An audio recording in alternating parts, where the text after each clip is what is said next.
K타운 핫 이슈 시간입니다. 가짜뉴스. 한국에서는 이 가짜뉴스 때문에 여러가지 논란이 계속되고 있습니다. 최근에는 유시민 노무현 재단 이사장이 가짜뉴스가 너무 많아서 내가 팩트체크를 해서 좀 알려드리겠습니다 라는 차원에, 물론 그에 대해서 일각에서는 또 야 네가 하는 게 가짜뉴스야 라고 생각할 수도 있겠습니다만은, 여하튼 그런 취지로 알릴레오 라는 유튜브 방송을 시작해서 지금 큰 인기를 끌고 있는 것도 사실입니다. 그런데 미국도 사정은 다르지 않습니다. 더 잘 아시겠죠? 한국은 지난 연말에 가짜뉴스와 관련해서 이 최악의 2018년 가짜뉴스라는 그런 프로그램도 있기도 했었습니다. 시청자분들이 뽑은 2018년 최악의 가짜뉴스는 대북 쌀 지원으로 쌀값이 폭등했다였습니다. 오늘 팩트체크는 올 한 해 가짜뉴스를 지난해 연말에 있었던 내용인데요. 미국은 트럼프 대통령이 연일 가짜뉴스를 얘기하고 있죠. 가짜뉴스와 함께 싸우고 있다 우리는. 그리고 가짜뉴스를 만들어내는 그들은 소울스도 없고 출처도 없고 결국은 우리의 공공의 적이다라고까지 매도하고 있습니다. A few days ago I called the fake news the enemy of the people, and they are. They are the enemy of the people. Because they have no sources, they just make them up when there are none. 네, 소울스도 없고 출처도 없고 그냥 그들은 아무거나 막 말을 만들어낸다. 그들은 결국 공공의 적이다 라고까지 말하고 있습니다. 새해로 넘어온 이 가짜뉴스 논란인데요. 오늘 그래서 K타운 핫 이슈 제목은 가짜뉴스 논란 진짜냐 가짜냐로 정했습니다. 홍지식 기자 함께합니다. 어서오세요. 안녕하십니까. 네, 오늘 이슈 진짜예요 가짜예요? 아 진짜입니다. 진짜입니다. 예. 네. 문제는 문제인데 한국 얘기는 차차 하기로 하고 미국의 가짜뉴스 얘기부터 할 텐데, 지금 어떤 상황으로 이게 새해로 넘어왔어요? 네, 결론부터 말씀드리면 베이비 부머 세대들 그 대다수가 가짜 뉴스를 확산시키는 주요 계층이고, 나 베이비 부머인데? 네, 베이비 부머 세대인데요. 30살 이하의 젊은 성인들보다 7배 가까운 규모라고 발표됐습니다. 네. 이번 조사는 프린스턴 대학과 뉴욕 대학 등이 공동 진행했는데요. 3,500명의 온라인 유저, 여기에는 페이스북이 매우 큰 부분으로 포함됩니다. 네. 3,500명의 온라인 유저들을 대상으로 조사했고, 지난 주말 사이언스 어드밴스지에 실렸습니다. 그러니까 이건 그들이 조사한 걸 소urce를 갖고 출처를 갖고 앞서 트럼프 대통령은 They have no sources, 출처도 없다라고 했는데 지금 이건 출처가 있는 거예요. 네, 그렇습니다. 그러니까 진짜 뉴스예요. 네, 그러니까 이번 조사는 지난 2016년 대선을 전후해서 얼마만큼의 가짜 뉴스가 확산되고 있는지를 본 겁니다. 그러니까 베이비 부머 세대들이 많은 확산을 불러일으켰다는 결론입니다. 즉 잘못된 정보와 뉴스를 많이 쉐어했다는 것인데요. 특히 이번 조사는 믿을 만한 교육기관의 연구진들이 실시했다라는 것에서 좀 더 신뢰성이 있습니다. 가짜로 이제 매도될까봐 상당히 지금 신경 쓰고 있습니다. 일단 프린스턴과 뉴욕 대학입니다. 네. 네. 베이비 부머 세대들이 그렇게 가짜뉴스 확산을 좀 많이 하는 편이라는 조사 결과를 듣고 있는 저 베이비 부머 세대의 한 명은 마음이 불편한데요. 네. 가짜뉴스를 어떻게 이번 조사에서는 정의를 했나요? 네, 이 프린스턴과 뉴욕대 조사진들은 광고 수익을 위한 대규모로 생성된 틀린 정보, 그러니까 광고를 더 벌어들이기 위해서, 온라인 광고 수익을 위해서 아주 그냥 매시브하게 대규모로 생성된 정보인데 틀린 것들이나 또 사람들을 잘못된 방향으로 이끄는 소식들을 가짜 뉴스로 규정했습니다. 특히 지난 2016년 11월 대선을 전후해서 지금 말씀하신 것처럼 트럼프 대통령의 가짜 뉴스라는 단어를 많이 언급했는데요. 그러니까 기존 언론들과의 전쟁이 시작된 시점에 포커스를 맞췄습니다. 함께 봐야 하는 자료가 있는데요. 온라인 미디어로 유명하죠. 버즈피드가 2017년 가짜 뉴스들을 조사한 결과 대부분 범죄나 정치에 몰렸습니다. 그러니까 역시 페이스북 상에서의 가짜 뉴스 현황이었는데요. 그러니까 상위 50개 탑50 가짜 뉴스만으로도 2,350만 건의 공유와 코멘트들이 달렸습니다. 그러니까 2016년 조사치보다 이게 더 늘어난 겁니다. 200만 건이. 이 중에는 이제 재미난 소식들이 나중에 보니까 이제 재미나게 된 소식들이 있는데요. 오바마 대통령이 사면한 터키 5마리를 트럼프 대통령이 사형시켰다라는 소식도 포함됐었습니다. 근데 결국 가짜 뉴스죠. 가짜 뉴스였죠. 그러니까 제목이 굉장히 자극적인 것들이었습니다. 설마 그랬겠어요. 오바마 대통령이 사면한 터키 5마리를 트럼프 대통령이 사형시켰다. 네, 가짜 뉴스인데 그런데 이제 앞서 저 가짜 뉴스의 정의 명백하게 틀린 정보. 네. 그리고 또 하나는 사람들을 잘못된 방향으로 이끄는 정보. 네. 근데 그 두 번째도 사실은 상당히 이제 애매하잖아요. 근데 네. 완전히 페이크 뉴스도 그렇지만 페이크 뉴스는 조금 구별하기 쉬워요. 네. 근데 미스리딩 하는 거. 그렇습니다. 사실 저희도 이제 기자입니다만은 똑같은 사안을 놓고 표현이나 접근하는 그 표현하는 방식에 따라서 살짝 옆길로 미스리딩 할 수는 있어요. 솔직히 말해서 저도. 네, 할 수 있어요. 뉴스 물타기라고 그러죠. 네. 네. 하면 안 되고 또 안 합니다만은 네. 할 수는 있는 거거든요. 네. 근데 그런 게 상당히 어려운 부분인데 그래서 이제 트럼프 대통령이 연일 CNN을 갖다 놓고 너희들은 맨날 그 미스리딩하는 페이크 뉴스다라고 하면서 네. 욕하고 싸우고 막 그러잖아요. 네, 그렇습니다. 기자 보고 백악관 들어오지 말라 막 그러고. 자, 그런데 이 문제는 누군가가 잘못된 정보 또는 가짜 뉴스를 받아들면 네. 막 퍼뜨린다는 거예요. 네, 그렇습니다. 이번 조사 결과도 보면은 페이스북 유저들 가운데 49% 응답자가 그게 무엇이든 자기는 공유를 한다라고 답했다는 겁니다. 퍼뜨리는 거죠. 네, 그러니까 거기에는 이제 any profile이라는 단어를 썼는데요. 네. 이 결국은 이게 뭐냐면 그 출처나 내용 사실 여부가 고민 대상이 아니라는 겁니다. 그러니까 새로운 포스트가 올라오면 그거를 쉐어한다고 해도 사실은 과거가 아니. 일단 쉐어링을 누르고 본다는 거죠. 그러니까 딱 받았는데 이게 진짜야 가짜냐를 생각하기 전에 네. 아 이거 웃긴다 쉐어 퍼뜨려. 네, 그렇게 네. 되는 경우가 많다는 겁니다. 그래서 조사진들은 65세 이상 유저들을 좀 관심 있게 봤는데요. 네. 11%가 가짜 뉴스로 판명난 포스트들을 계속 쉐어했다는 결과입니다. 근데 이 11%가 굉장히 적은 수치라고 생각하실 수도 있습니다. 네. 근데 18살에서 29살까지의 페이스북 유저들은 같은 기간 가짜 뉴스 쉐어링 비율이 3%임을 감안하면 높은 수치입니다. 이 어린 친구들은 뭐 가짜 뉴스냐 진짜 뉴스냐 뉴스를 막 쉐어하고 퍼뜨리는 데는 관심이 없고요. 네. 자기들 네, 자기들 네. 지금 당장 오늘 재밌는 거 퍼뜨리기도 바빠요. 그런데 이제 그렇습니다. 65세 이상 이제 은퇴하신 분들은 네. 이런 정세 돌아가는 거 이런 거에 관심이 많잖아요. 시간이 그렇습니다. 그만큼 여유가 있고. 근데 이게 진짜 무서운 점이 뭐냐면 네. 가짜 뉴스들은 거의 모두 실질적인 팩트하고 교묘히 섞여 있다는 겁니다. 그게 힘들죠. 네. 그래서 특히 정치 관련해서는 매우 심하다는 분석이 미국에서도 지금 이제 공식적으로 나온 상황입니다. 가짜 뉴스를 베이비 부모들이 많이 이렇게 퍼뜨린다라는 게 이제 불편한데 65세 이상이 특히 그렇다는데 저는 뭐 그건 아닙니다만. 네. 베이비 부모들의 정치적인 성향은 어떤가요? 역시 보수 쪽인가요? 네, 그렇습니다. 민주당보다는 공화당 그리고 보수 쪽 베이비 부머 세대들의 비율이 높았고요. 네. 대부분이었습니다. 근데 주목해봐야 할 것은 특히 자신을 인디펜던트라고 말한 65세 이상 유저들도 네. 그 공유하는 그 비율이 공화당 성향 지지자들과 그 유저들과 같았다는 겁니다. 이건 좀 되게 좀 봐야 되는 문제고요. 또 65세 이상 유저들은 온라인상에 떠도는 고의적인 가짜 뉴스도 쉐어링이 많았다는 겁니다. 공유가. 그래서 앞으로 소셜 미디어들이 어떻게 이 가짜 뉴스를 예방하고 막아야 될지에 대해서 이게 가이드라인을 마련해주는 조사 결과라는 얘기도 나오고 있습니다. 네. 고의적으로 만들어서 퍼뜨리는 그건 진짜 문제인데요. 네. 트럼프 대통령이 얘기한 그런 거죠. They just make the story. 네. 뭐 그냥 만들어서 퍼뜨린다. 출처도 없다. 이런 얘기가 중요한데요. They have no sources. They just 그 소스 없이 그냥 막 출처 없이 퍼뜨리고 because they have no sources, they just make them up when there are none.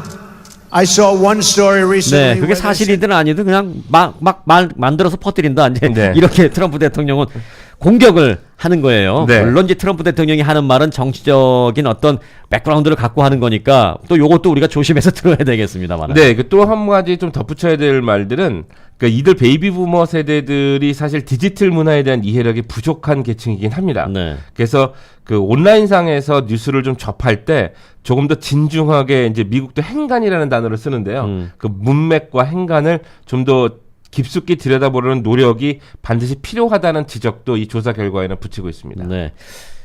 한인 언론들은 사실 가짜 뉴스를 일부러 생산하려고 하는 사람은 못 봤죠. 네네네. 네. 저희가 한인 언론이라고 말하는 주요 언론사에는 가짜 뉴스가 없습니다. 네. 홍재식 기자 가슴에 손을 얹고 네. 이 기자 생활하면서 고의적으로 이건 사실이 아닌 건 뻔히 알면서 마치 사실인 것처럼 보도한 적이 있습니까? 없습니다. 청문회입니다, 이거. 네, 그건 없습니다. 그건 오케이. 없습니다. 예. 자, 그럼 이제 점점 어려워집니다. 네. 대답하기 어려울 거예요. 네.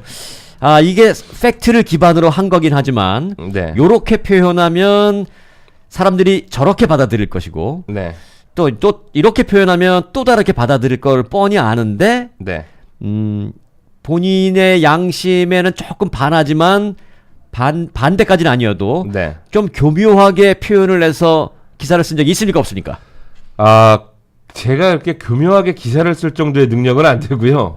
답변 교묘한데요. 네, 제가 이렇게 교묘하게 쓸 정도의 그 캐파는 안 됩니다. 그리고 네. 되게 제가 쓰는 기사, 그러니까 스트레이트 기사 스타일은 좀 약간 표현을 좀 많이 하는 스타일이라고 이제 후배 기자들이 얘기를 해서 네. 전 좀 그런 스타일이고요. 그 사실 표현이 많이 들어가는 것도 사실은 조금 위험할 수 있거든요. 어떤 표현, 어떤 형용사를 넣느냐에 따라서 팩트에 대한 느낌이 달라질 수 있거든요. 그게 그러니까 그 팩트를 기반해서 디스크라이브를 좀 많이 하는 편이라서요. 네. 그래서 물론 뭐 현장에 나가서 취재하면 현장에 있는 그것만 가지고 저희가 취재를 하기 때문에 네. 뭐 제가 하는 뉴스가 가짜 뉴스라고 그렇게 생각해 본 네. 적은 없고요. 알겠습니다. 예, 그런 위험성도 없다고 네. 저는 생각합니다. 예를 하나 들면 뭐 네. 우리가 홍재식 기자가 그랬다는 게 아니라 한국에서는 가끔 네. 어떤 법원 앞에서 두고 어떤 기자가 보도를 하면서 네. 그래서 뭐 이 A라는 공무원이 이런 비리로 지금 검찰 조사를 받았는데 실형을 선고될 가능성이 있고 네. 실형을 선고받게 되면 최고 16년형을 선고받을 수도 있을 전망입니다. 이런 얘기를 하잖아요. 네네네. 굉장히 조심해야 되거든요. 이건 그 뉴스를 그렇게 퍼뜨림으로써 네. 그 검찰이나 또는 재판정에게 사실 약간의 부담, 압박이 될 수도 있거든요. 네. 한국에서는 그런 거를 자주 하는 거를 목격할 수 있어요. 미국에서는 그런 식으로 안 하잖아요. 근데 뭐 예를 들어서 그것만 갖고 얘기를 한다 그러면 이제 네. 법정의 규정에는 최고형을 가지고 이제 얘기를 하는 건데요. 그러니까 그 사실 예. 그 기자의 리포트가 최고 16년형을 선고받을 수도 있습니다. 이건 거짓이 아니에요. 거짓이 아니죠. 거짓이 아니에요. 거짓이 그런데 아니죠. 사실 이제 그런 형량을 그런 범죄로 최고 형량을 받은 케이스는 뭐 5% 이하일 경우도 있고 네. 흔치 않은데 팩트는 팩트니까 최고형일 경우 16년 이상 받을 수도 있습니다. 이렇게 해버리면 사람들이 그 사람에 대해서 굉장히 나쁘게 바라볼 수도 있고 16년형만 기억하게 그것만 되죠. 기억하죠. 예, 그것만 네. 기억하게 되죠. 그래서 제가 앞서 말씀드린 게 뻔히 알면서도 형용사 표현을 어떻게 하느냐 네. 마지막 멘트를 뭐로 마무리하느냐를 따라서 그 사람을 좀 더 나쁘게 만들 수도 있고 뭐 이게 했는데 가슴에 손을 얹어서 그런 적이 있느냐 그거 다시 질문하는 거예요. 예. 없죠. 네, 네. 네.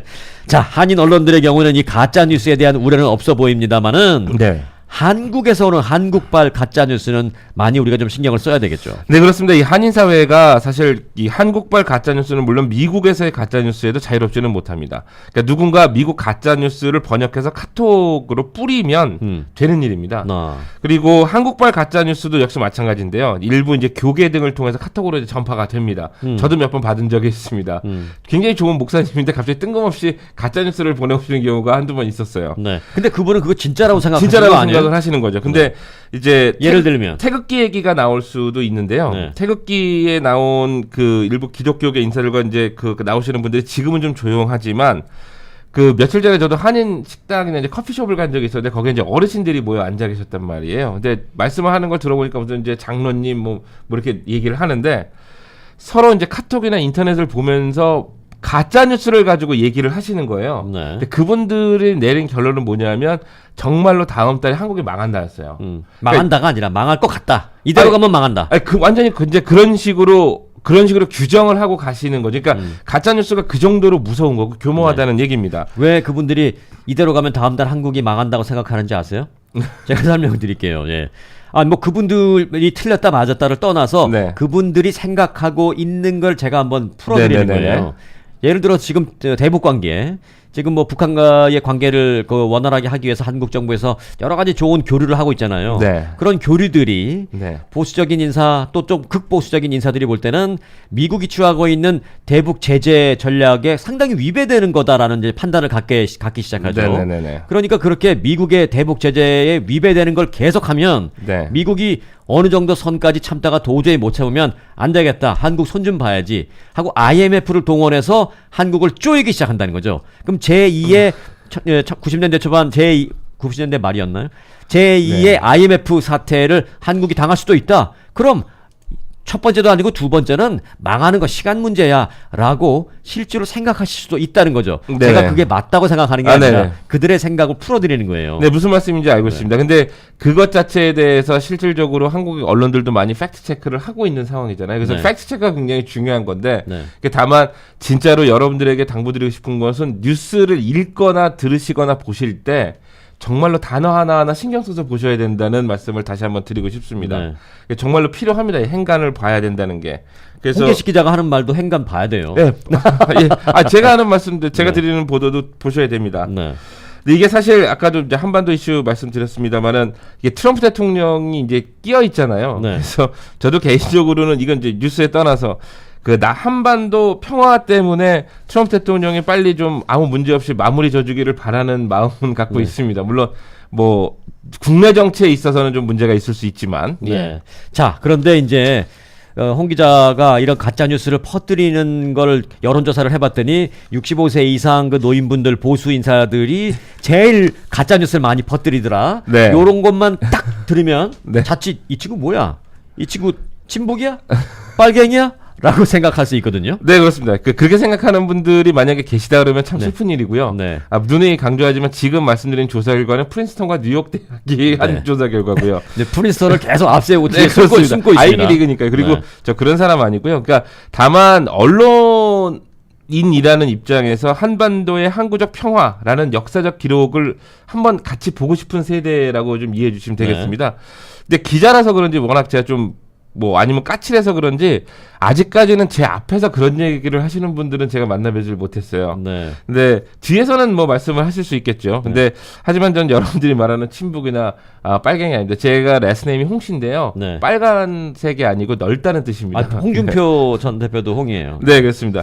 근데 아까도 말씀드렸지만 가짜 뉴스를 얘기할 때 사실 한인 언론사들이 그리 큰 걱정할 필요는 없으십니다. 그러니까 대부분 우리 사는 로컬 뉴스나 필요한 정보 등을 다루고 있기 때문에 가짜 뉴스라고 우리가 볼 수 있는 그러니까 위험성은 사실 현저히 낮습니다. 근데 사실 뭐 이런 말씀을 이 기자를 빌어서 드려야 되는 게 근데 어떤 인사들이 운영하는 언론사 같지 않은 언론사들은 몇 군데가 있습니다. 근데 그 취재 현장에서 이런 인사들 보면 저희들도 사실 좀 무시하곤 하는데 이 인사들이 만드는 뉴스라는 것들 자체가 보면 말도 안 되는 뉴스들이 정말 많거든요. 그래서 진짜 한심한 작품인데 총영사관도 요즘에 이런 인사들을 언론으로 함께 묶어가지고 같이 하는 걸 몇 번 봤는데 좀 안 그랬으면 좋겠습니다. 네. 말도 안 되는 작전입니다, 정말. 네. 예. 요 얘기 마지막에 네. 요런 얘기 들으면 이제 일부 아주 극히 일부에서 거봐 저 친구 좌파야라고 이제 할 수 있는데 네. 자 이제 뉴스는 뉴스입니다. 네, 뉴스 좌파 뉴스입니다. 뭐 우파 이런 걸 떠나서 네. 자 함께 생각해봐야 됩니다. 그러나 아무리 우리가 공정하게 뉴스를 전한다 하더라도 우리도 사람인지라 네.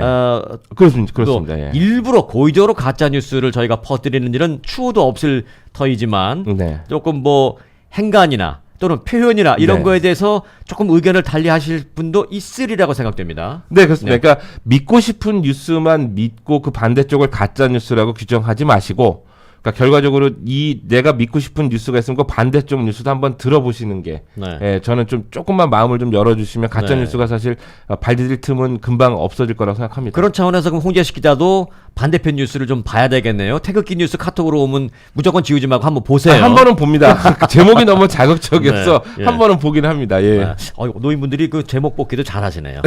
예. 알겠습니다. 오늘 가짜 뉴스 논란 진짜냐 가짜냐 진짜 기자 홍재식 기자와 함께했습니다. 고맙습니다. 고맙습니다.